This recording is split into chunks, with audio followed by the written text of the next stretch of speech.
Alam kong di mo pa ito nagagawa sa itlog at meatloaf. Today ay gagawa naman tayo ng isang masarap na ulam na gawa sa paborito mong meatloaf at itlog. Sure akong di mo mahuhulaan itong lulutuin natin unless mapanood mo ito ng buo. Diyan nga po ay dinudurog na natin yung isang lata ng meatloaf na nabili natin. Then saka natin yan lalagyan ng isang itlog. I-mash lang natin na maigi itong meatloaf hanggang sa wala ng malalaking chunks ng meatloaf ang makita dito. By the way guys, any brand naman po ng meatloaf ang gamitin ninyo is okay lang naman po.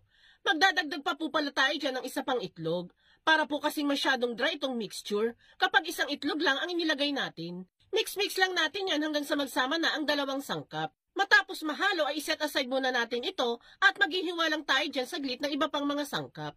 Magpipino lang tayo dyan ng 3 cloves ng bawang. Then isunod na din natin sa paghihiwa ang sibuyas. Pinuhin lang din natin ang paghiwa diyan. And last ay itong mga malunggay. Hinugasan na po natin yan bago natin hiwain ang pino. At para makatipid kayo guys, hingi-hingi na lang muna kayo sa mababait ninyong kapitbahay ng malunggay. At kung wala talaga kayong mahagilap na malunggay, pwede naman po yung dahon ng kangkong na lang ang ipalit ninyo. O di kaya ay kinchay or celery. Kapag na-prepare na natin lahat ng sangkap, ay pwede na natin yung pagsamasamahin sa isang bowl. Dito na natin ilalagay lahat sa pinagdurugan ng meatloaf. Para po magaya ninyo itong recipe natin, ilalagay ko po yung complete list ng ating mga ingredients sa comment section. Check nyo na lamang po. Kapag nalagay na ang nahiwang gulay, ay magsisred naman tayo dyan ng carrots. Pangdagdag kulay at dagdag sustansya din kasi itong carrots sa gagawin natin. Kapag natapos na sa pag-shred, ay maglalagay naman ako dyan ng asin, seasonings, at paminta. Adjust nyo na lamang po ang pampalasa na ilalagay ninyo, depende sa taste na gusto ninyo.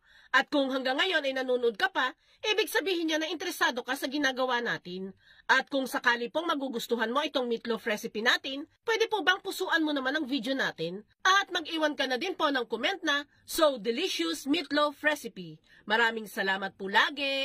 Once mahalo-halo na nating maigi ang mga sangkap natin dito, ay ilalagay ko na itong meatloaf mixture sa isang piping bag. Optional lang naman to guys. Gumamit lang ako niyan para mas mapadali ang paggawa ko mamaya. Kapag okay na ang lahat, ay proceed na tayo sa next step. Dito po ay meron tayong biniling halagang 25 pesos na large size lumpia wrapper.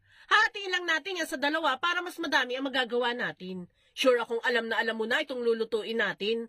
Maglalagay lang tayo ng meatloaf mixture dito sa hinati-hati nating lumpia wrapper. Then, saka i-wrap and roll tulad ng nasa video.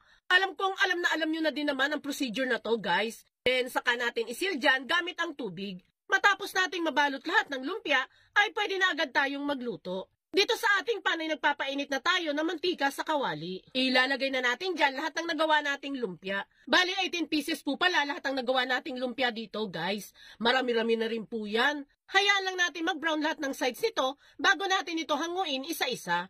And kapag naluto na natin lahat yan, ay ready to serve na itong mas pina-special at mas pina-healthy na meatloaf recipe natin. Wala pa pong 100 pesos ang nagastos ko dyan guys ha, pero marami-rami na tayong mapapakain yan. Kaya itag mo na din ang buong pamilya at barkada at subukan nyo na din magluto nito.